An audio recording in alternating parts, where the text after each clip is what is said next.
하나님이 아브라함을 시험하시려고 불렀답니다.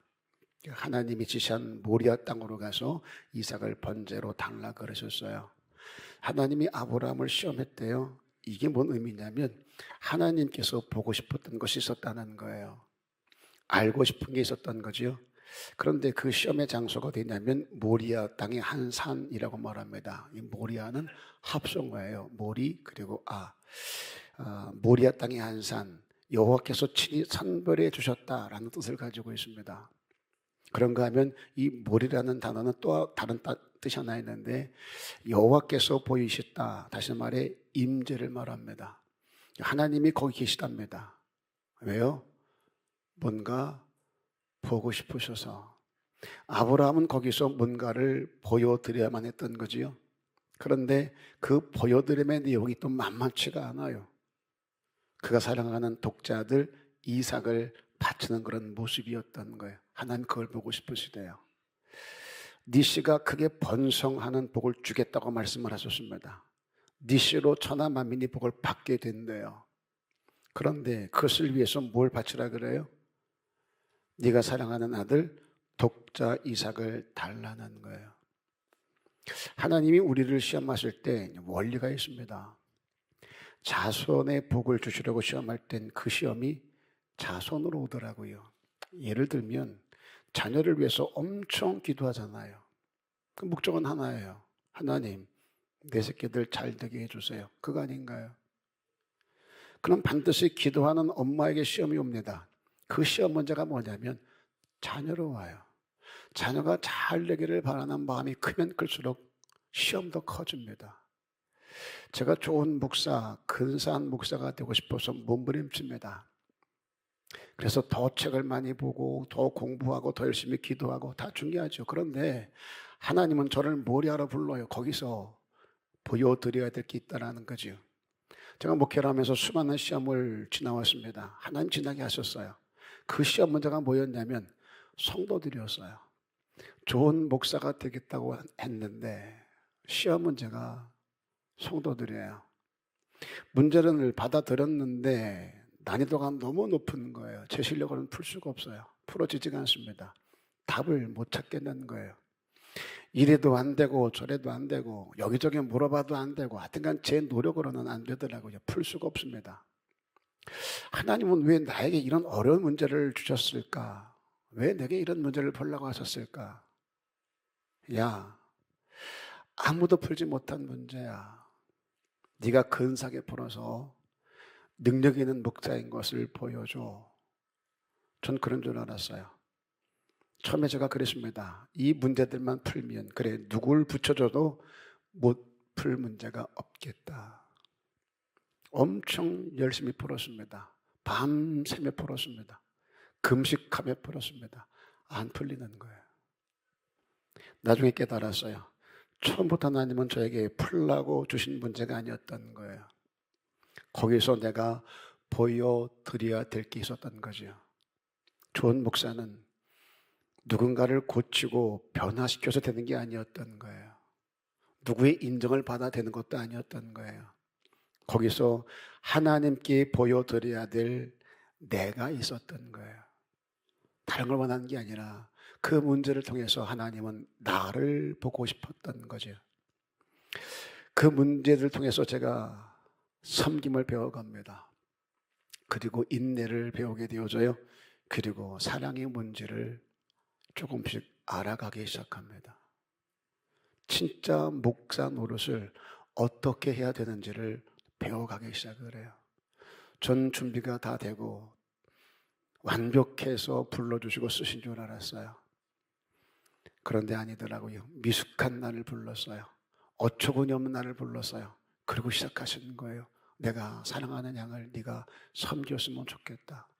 똑똑하고 잘나고 준비된 자를 부르신 게 아니라 미숙하고 어리석은 나를 불러서 그 어마무지한 일을 하게 하셨어요.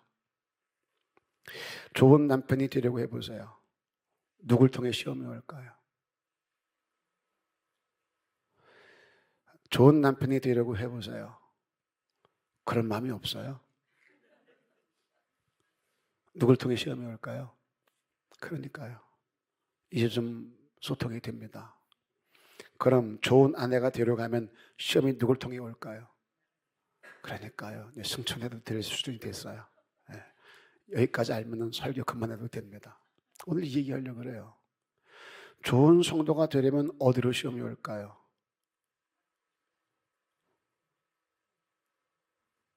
먼저는 가정에서 옵니다. 그리고 교회에서요. 여기서 통과될 수 있어야 돼요. 좋은 성도가 되려고 할 때 직장에서, 세상에서 아니에요. 교회에서 갈등이 생기고 충돌이 생기며 교회에서 시험이 오더라는 거예요. 누구에게? 가장 가까운 사람들에게. 서로 합력하고 힘을 다하여서 화목을 이루고 하나님의 일을 위해 함께 싸워야 될 사람들이 서로에게 상처를 주고 힘듦의 이유가 될 때가 있더라는 거예요. 거기서 하나님이 보고 싶은 것을 보여드릴 수 있어야 되는 거예요. 자, 그럼 우리 최대 관심사는 뭐예요? 꿈에도 소원. 우리 바람은 뭐예요? 하나님, 돈 좀 벌게 해주세요. 돈이요. 그럼 시험이 어디로 올까요? 돈으로 와요. 여러분, 돈으로 시험 받아보셨어요? 성도는 그냥 안 주세요. 달란다고 주지 않습니다. 관리하는 것을 보고 주세요. 쓰는 것을 보고 주세요. 그 마음을 뺏기나 안 뺏기나 보시고 줘도 되나 안 되나 보시고 그리고 통과되면 주십니다. 일용할 양식 외의 것은 다 은사로 봅니다. 저는. 하나님은 나를 성장시키시고 뭔가를 주시려고 할 때 반드시입니다. 모리아로 부르세요. 아브라함을 그리 부르신 것처럼 우리의 모리아로 부르십니다. 거기서 보여드림이 있어야 된다는 거예요. 그 보여드림의 시험은 가장 가까운 것을 통해서 오더라고요. 하나님의 시험은 통과돼야 합니다. 그래야 복이 되는 거예요. 신앙생활 그냥 하는 거 아닙니다. 여호와 이래요. 그냥 만나지는 은혜가 아니라는 거예요. 여러 가지 시험이라는 과정을 지나게 된다는 거죠. 그 시험을 통과해야 여호와 이래를 만나게 되어져요. 본문에 아브라함이 하나님의 시험을 근사하게 통과합니다. 어떻게 합격을 했는지 추적하면서 도전을 받았으면 좋겠어요. 먼저는 약속을 붙들라는 거예요. 하나님이 내게 주신 약속을 붙들라. 5절에 보면 내가 아이와 함께 저기 가서 예비하고 우리가 너희에게로 돌아오리라. 다 같이 시작. 이에 아브라함이 종들에게 이르되 너희는 나귀와 함께 여기서 기다리라. 내가 아이와 함께 저기 가서 예비하고 우리가 너희에게로 돌아오리라 하고. 지금 뭐하러 간다 그랬어요? 이삭을 번제로 드리기 위해서 갑니다. 여러분 번제 아세요? 일단 껍질을 벗겨요. 그리고 피를 제단 사면에 뿌립니다. 이게 시작이에요. 피뿌림의 제사라 그래요. 속죄의 제사지요. 그리고 각을 떠요. 조각을 낸다는 얘기입니다. 그리고 단에 올려놓고 태워요. 그래서 연기로 하나님께 예배하는 게 번제 제사입니다. 그러면 내가 아이와 함께 저기 가서 예배하고 내가 너희에게로 돌아오리라. 이래야 맞아요. 번제 제물이 누구니까? 이삭이니까. 근데 아이를 번제로 드리러 가면서 저기 가서 예배하고 우리가 돌아온다. 너희는 여기서 머물러 있어. 이 본문을 히브리서 11장 19절은 이렇게 설명해 놓았습니다. 함께 보죠. 시작. 그가 하나님이 능히 이삭을 죽은 자 가운데서 다시 살리실 줄로 생각한지라. 비유컨대 그를 죽은 자 가운데서 도로 받은 것이니라.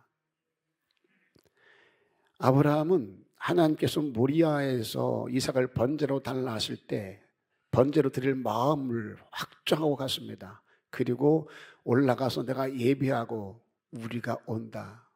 히브리서는 이렇게 해석했어요. 능히 이삭을 죽은 자 가운데서 다시 살리실 줄로 생각했기 때문이라고요. 아브라함은 이삭을 번제로 드려도 하나님이 다시 살리실 줄로 생각을 했답니다. 무슨 말이냐면 아브라함은 하나님의 약속의 말씀을 그대로 믿었다는 거예요. 그 말씀을 붙든 거예요. 내가 네 자손을 번성케 할 거야. 하늘의 별같이 많게 할 거야. 바닷가의 모래알 같을 거야. 그 말씀을 붙들었다는 거예요. 그랬기에 이스마엘도 내쫓았습니다. 그 말씀에 내 마음을 나바크라 그래요. 연합한다, 굳게 결합시키다, 가져다 붙였어요. 여호와의 약속의 말씀을 내 마음에 나바크 시켰습니다. 그랬더니 아버지로서 할 수 없는 일을 하게 되어져요. 그렇게 첫째 아들 이스마엘을 내보내요. 사라에게서 난 아들이 아니라 해서, 약속의 자녀가 아니라 해서 내보냅니다. 심지어 그 이삭도 번제로 드리라는 거예요. 이삭 때문에 이스마엘을 내쫓았는데 그 이삭을 달라 줍니다. 내가 무엇을 붙드느냐, 이게 내 선택의 방향을 결정하더라는 거예요. 환경 붙들어 보세요. 사람의 소리를 붙들어 보세요. 내 마음이 어디에 나바크 달라붙어 있느냐, 내 삶의 방향이 달라지더라고요.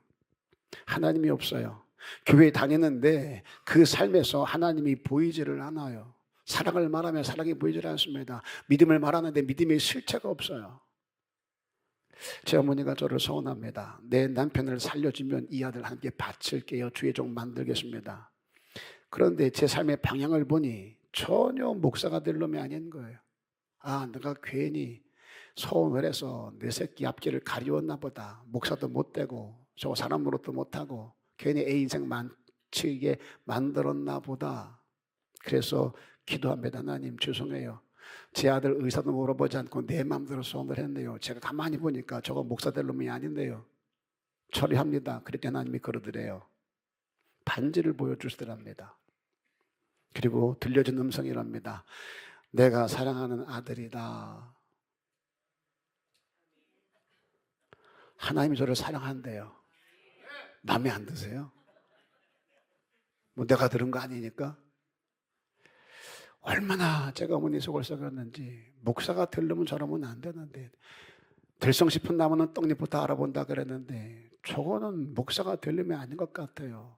어릴 때부터 교회에서 자라긴 했습니다만 늦게 바람이 나서 돌아치기 시작하는데 저거는 사람도 아니요, 사람도 아니요. 저 어떻게 목사가 되나 싶었던 모양이에요. 기도합니다. 아닌가 보다고. 괜히 저거 목사 만들어 제도 망가지고 힘들었을 것 같으니까. 근데 하나님이 그러시더래요. 반지를 보여주시면서 내가 사랑하는 아들이다. 그 약속을 제 어머니가 붙들었습니다. 그 후로는 제가 뭔 짓을 해도 말을 하지 않으셨어요. 왜요? 아브라함이 하나님이 이삭을 죽은 자 가운데서 다시 살리실 줄로 믿은 것처럼 제 어머니는 저를 어떻게든 목사가 되게 하실 것을 그냥 믿어버린 거예요. 하나님이 사랑하는 아들이라니 당신이 책임지겠지, 만들어 쓰시겠지, 돌이켜 쓰시겠지. 그 약속을 붙들고 훗날 제 목회에 걸림이 되지 않게 하려고 장사를 하셔도 술 파는 장사를 안 하셨어요. 저는 그때 술 먹고 돌아다녔는데 어머니는 목사가 되게 하겠다고 술 파는 장사를 안 하셨어요. 저를 속이지 않았습니다. 저는 거짓말을 밥 먹듯 했는데 제 어머니는 저를 속이지 않았어요. 혹시 내 아들의 앞길에 장애가 될까 봐. 여러분, 저 우습게 보면 안 돼요. 저 이런 목사요. 그냥 오다 가다 된 목사가 아닙니다. 여호와 이레, 여호와의 산에서 준비하는 하나님은 약속의 말씀을 붙드는 자가 만나는 하나님이라는 거예요. 이삭이 된 것은 이삭 때문이 아니라 이삭을 통해서 이루실 하나님을 믿어버린 아브라함의 믿음 때문에 이삭이 된 거예요. 이 목사가 된 것은 이 목사의 노력이 아니라 이 목사를 하나님께 내어 맡기고 이 목사를 통해 이루실 하나님의 일들을 믿으며 기도 끝까지 기다려준 제 어머니의 눈물의 기도가 저를 있게 하는 거예요. 여호와 이레는 그렇게 만나주는 거죠. 당부를 드립니다. 여러분의 자녀를 위해서 많이 우셔야 돼요. 약속을 받으세요. 하나님, 내 새끼 어떻게 될 건가요? 기도하시면 약속을 받으시고 약속을 붙들고 끝까지 기다리는 저와 여러분 될 수 있기를 주 이름으로 부탁을 드립니다. 두 번째는 하라는 대로예요. 약속을 붙들었습니다. 그것만으로는 안 돼요. 이제 해야 될 일이 있습니다. 11절 이하를 보면 2절에 그랬습니다. 모리아산으로 가라 그랬어요. 준비해서 떠납니다. 그때 여호와 이레가 되던가요? 짐 쌀 때 주님 나타나시던가요? 아니요. 모리아산 밑에 도착했을 때 주님이 나타나시던가요? 아니요. 올라갈 때 아닙니다. 이삭을 결박할 때 아니요. 칼을 빼어들 때 아니었습니다. 꿈쩍도 하지 않으셨어요. 근데 빼어든 칼로 내려 치료할 때 그때 하나님의 음성이 다급하게 들립니다. 그게 11절이고 12절이에요. 여호와 이레는 그때 만나지는 않는 거예요. 흉내만 낸 게 아니었어요. 청만한 게 아니었습니다. 이미 아브라함은 그 마음에서 이삭을 끝냈어요. 떠나보냈어요. 아버지가 달라하신 드릴 거야. 떠날 때부터 올라갈 때까지 처음부터 끝까지 하나님이 하나는 그대로. 이걸 우리는 순종이라고 얘기를 해요. 할 만한 것만 한 게 아니었어요. 할 수 있는 것만 한 게 아니었어요. 어떻게 자식을 애비가 돼서 그것도 번제로 드리려 합니까? 드리려 한다고 어떻게 드립니까? 말이 안 되지요. 그런데 아브라함은 흉내만 내지 않았어요. 청만하지 않았습니다. 하나는 그대로 처음부터 끝까지. 그런 순종의 끝에서 경험되는 게 여호와 이레인 거예요. 어릴 때 들었던 동화입니다. 혹부리 영감되지 마세요. 척하지 마세요. 흉내만 내지 마세요. 그때 하신 말씀입니다. 내가 내 아들 내 독자까지도 내게 아끼지 아니하였으니 내가 이제야 내가 하나님을 경외하는 줄을 아노라. 이제야 알았답니다. 본토 친척 아비 집을 떠날 때 이미 그 믿음 보였잖아요. 이스마엘을 레오 쫓을 때도 그 믿음 보였잖아요.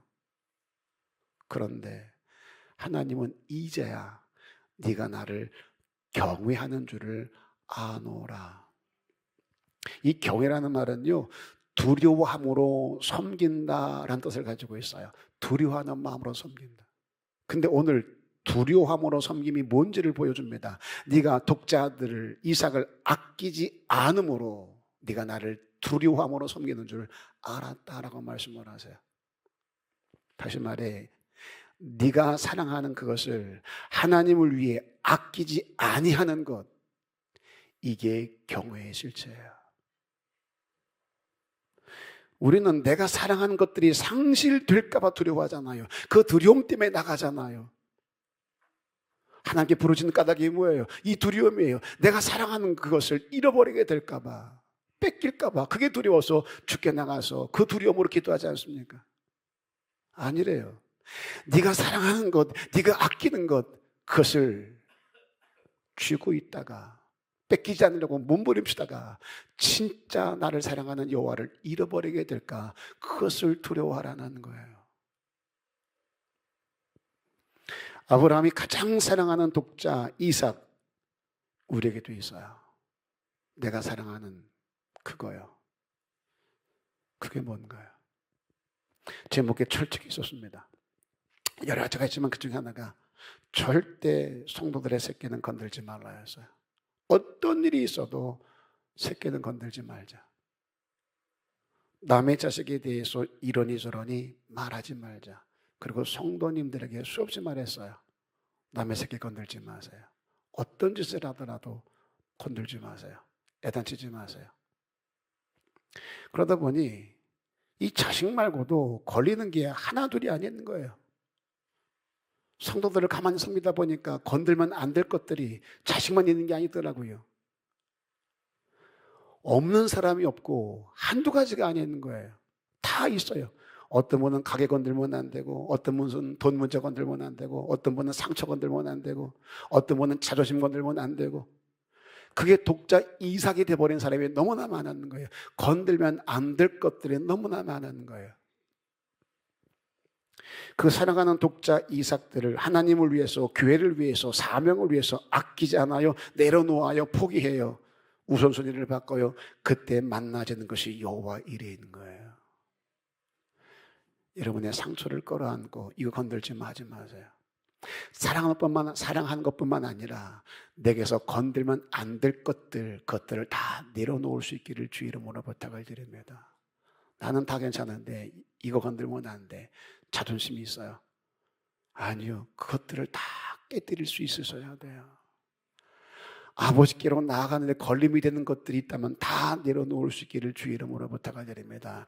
특히 내가 가장 아끼는 거, 사랑하는 거, 놓을 수 없는 거, 그거 뭔가요? 2026년을 시작하면서 그것부터 깨뜨리실 수 있기를 주 이름으로 부탁을 드립니다. 그것을 포기할 수 있어야 이제야 내가 나를 경외하는 줄을 알았노라 하실 수 있을 거예요. 그래야 하나님의 은혜와 복이 내 삶의 현실화가 되어져 갑니다.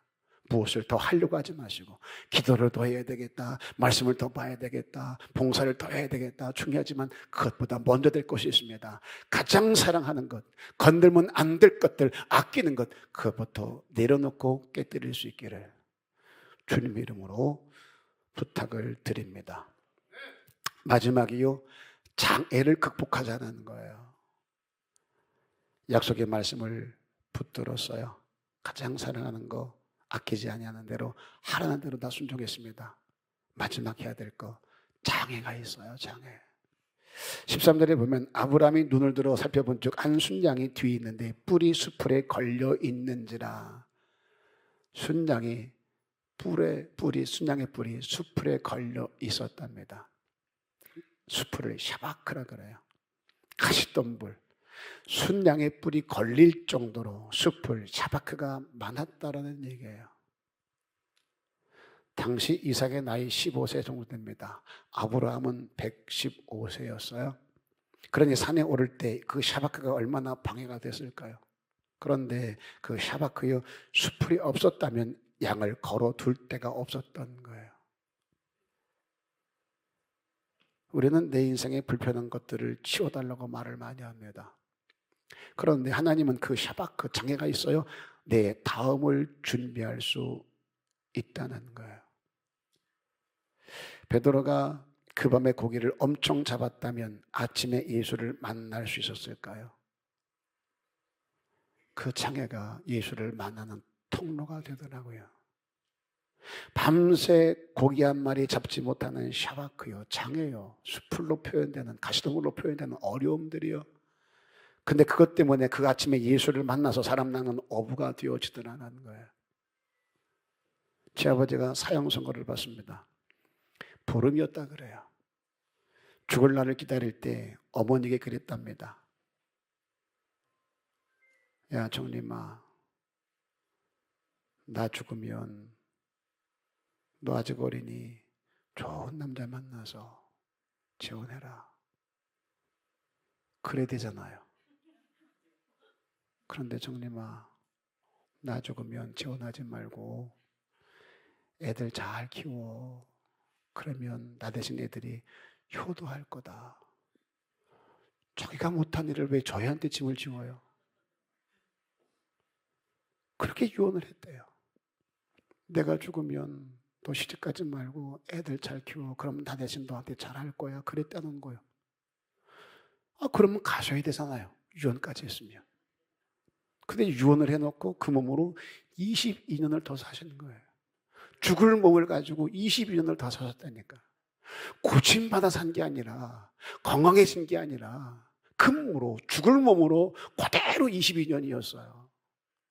얼마나 힘들었겠어요. 제 어머니 소원이 뭐였냐면 바람을 피워도 좋으니, 도박을 해도 좋으니, 두들겨 패도 좋으니 단 하루만이라도 건강한 남편하고 살아봤으면 좋겠다. 제 어머니 소원이었어요. 건강한 남편. 얼마나 평수발이 힘들고 어려웠는지.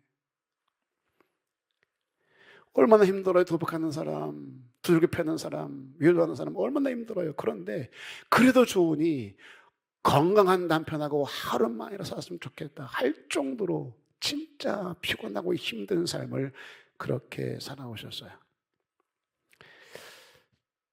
제 어머니 지금 몸이 성한 것이 없어요.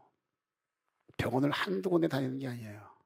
그런데 여전히 선교사 사역을 감당하고 있습니다. 지금도 11시가 되면 소예배실에서 예배를 인도하세요. 기도회를 인도하세요. 목소리가 얼마나 쪼렁쪼렁한지요. 찬양이 얼마나 또렷한지요. 마이크 잡고 30분, 40분을 막 간증을 해야 되는데 얼마나 그 목소리가 쪼렁쪼렁한지요. 그걸 가능하게 했던 게 바로 이겁니다. 준비하는 하나님을 만났기 때문에 그래요. 믿고 순종하여 가는 길에도 이런저런 샤바크를 만납니다. 그러나 그것까지 극복을 하고 달려가면 거기서 준비하는 여호와를 경험하게 되더라는 거예요. 제 아버지는 제 어머니에게 진짜 힘든 샤바크였어요. 감당하지 못할 샤바크였습니다. 큰 창이었습니다. 내 인생을 어떻게 있게 만들까 싶을 정도로. 그런데 그 샤바크가 주의 능력과 은혜를 끌어당기는 통로가 되더라고요. 지금까지도요. 여러분의 장애가 뭔가요? 살만 나지 않게 하고 힘들게 하는 장애가 뭔가요? 숨도 쉬지 못하게 할 만큼 아픈 그 장애가 뭔가요? 아세요? 그 장애를 극복하면 하나님의 은혜와 능력의 통로가 되어지더라고요. 정리할게요. 가다 말면 힘든 것만 남고 끝까지 가면 간증 남는다. 26년 수많은 장애들이 여러분 앞에 있을 거예요. 두려워하지 마시고 믿음으로 잘 극복해낼 수 있기를 바랍니다. 가다 말면 힘든 것만 남고 끝까지 가면 간증 남습니다. 다시 당부드려요. 끝까지 약속의 말씀 붙들고 하라는 대로 순종하시면서 어떤 장애가 내 앞을 가로막든 믿음으로 극복해내자고요. 그렇게 여호와의 산 모리아로 표현되는 하나님이 보시겠다는 그곳에서 하나님께서 보고 싶어하는 것들을 아끼지 않고 머뭇거리지 않고 주저하지 않고 보여줄 수 있는 하나가 되었으면 정말로 좋겠어요. 그렇게 거기서 준비하는 하나님 여호와 이레를 경험하는 저와 여러분들이 다 될 수 있기를 주님의 이름으로 축복합니다.